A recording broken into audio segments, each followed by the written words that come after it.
We just announced that we have a quantum algorithm, one of the first on the planet, that will create a new kind of search engine to change the world. People aren't paying attention to our stock. I don't know. I got to get more messages out there.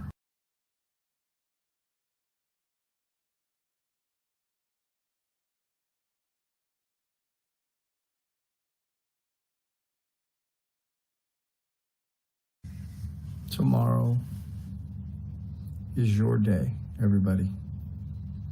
Tomorrow is your day. Pay attention. Tomorrow is your day. Tell all your friends. Tell everybody you know. Everybody that doubted you. Pay attention tomorrow. Pay attention tomorrow.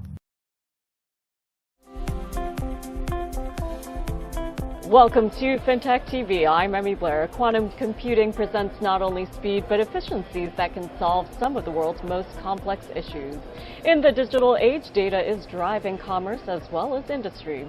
Is it possible to have a fair data economy where individual contributions are rewarded?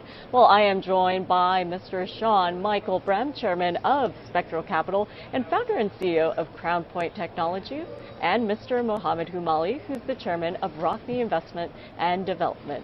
Gentlemen, thank you so much for joining me today. So good to be here. Thank you. Shukran. Thank you, Shukran.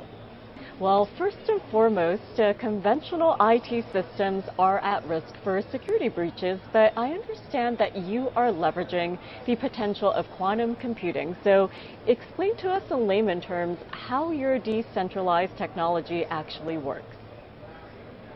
Yeah, so the idea behind quantum computing is that once you go to the quantum era, it's going to essentially, in very simple terms, refine data into information more efficiently. So what that means is you have a number, we have about 10 areas that we work on. The most important part was to create a bridge to the future. And the bridge for the future is we've been working here in UAE to build a decentralized edge and hybrid cloud compute environment that allow us to take anyone's data, decentralize it, make it more secure, and then enable it to be refined securely to the point that if someone wants to get access to your data, you have to give it permission. So given that the human identity has been at the intersection of commercial and capital markets all the way since the Buttonwood Agreement, which is now the New York Stock Exchange, we're in a unique era where this quantum security and this quantum computing can actually kind of flip the tables on everyone and enable the average person to get paid for being them, to essentially take the value of their data, refine it into information, secure it, and then share it in a way that makes sure that the lineage and ownership goes back to them. And I really appreciate that reference to the Buttonwood Agreement, because even the way that we are speaking right now, it speaks to the innovations in technology.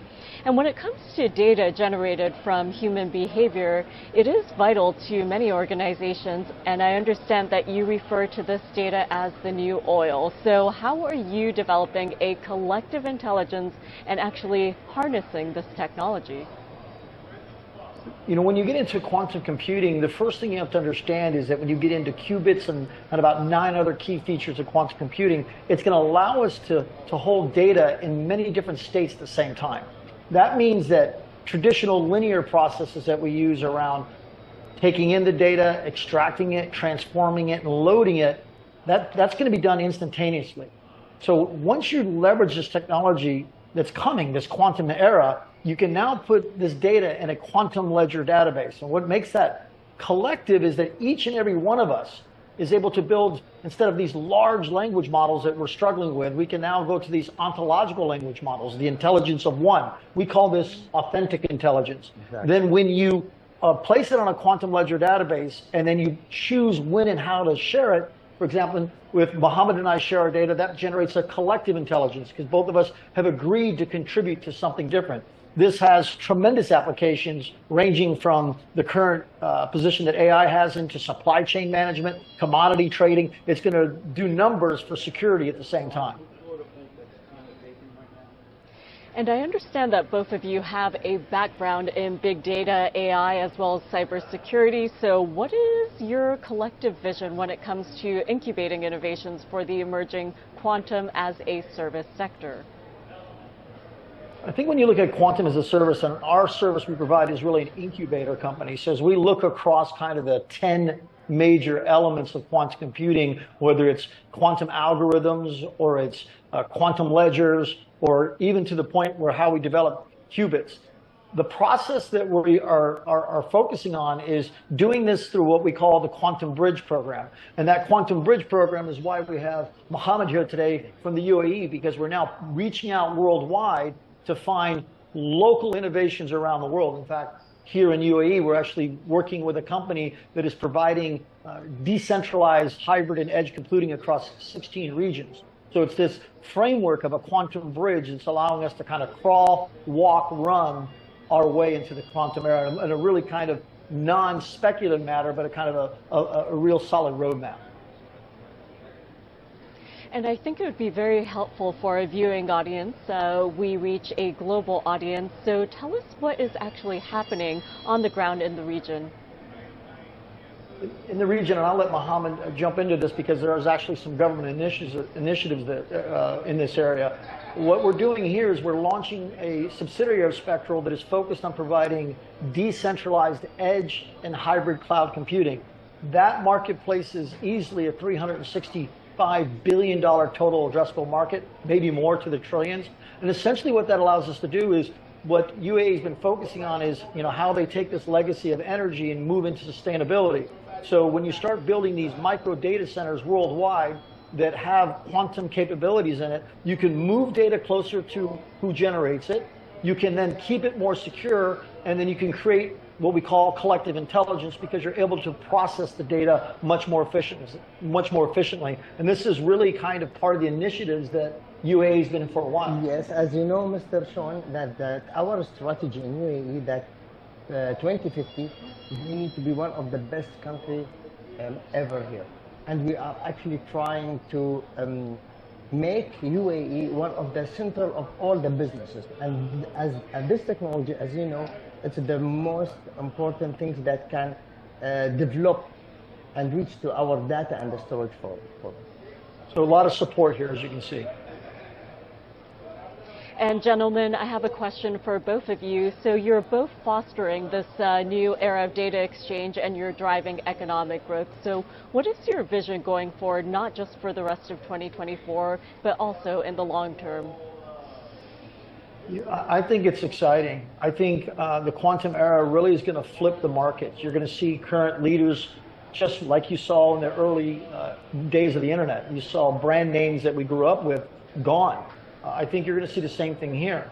I think the biggest thing I like the most about the quantum era is, I referred back to the Buttonwood Agreement. That's always been my passion, is that we can get back to a fundamental of commercial and capital markets. We can take all that data that's being generated, many people call it alt data, and it's using to help predict the markets.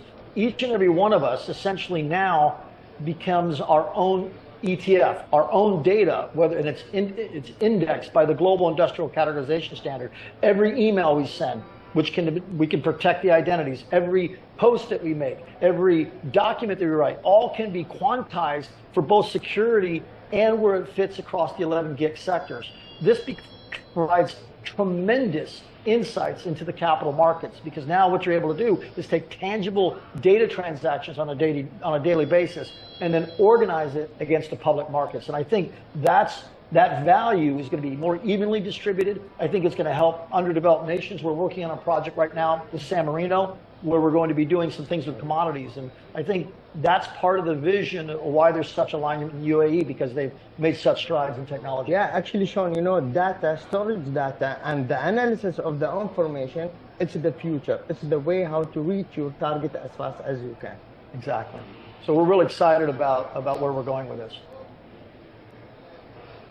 Well, I really like that comparison of oil fueling the industrial revolution and data fueling this digital age that we're living in. So, gentlemen, I look forward to continuing this conversation in the future. Thank you so much for joining me, and thank you for sharing all of your insights. Thank you so Thank much. We you so appreciate much. it. Thank you.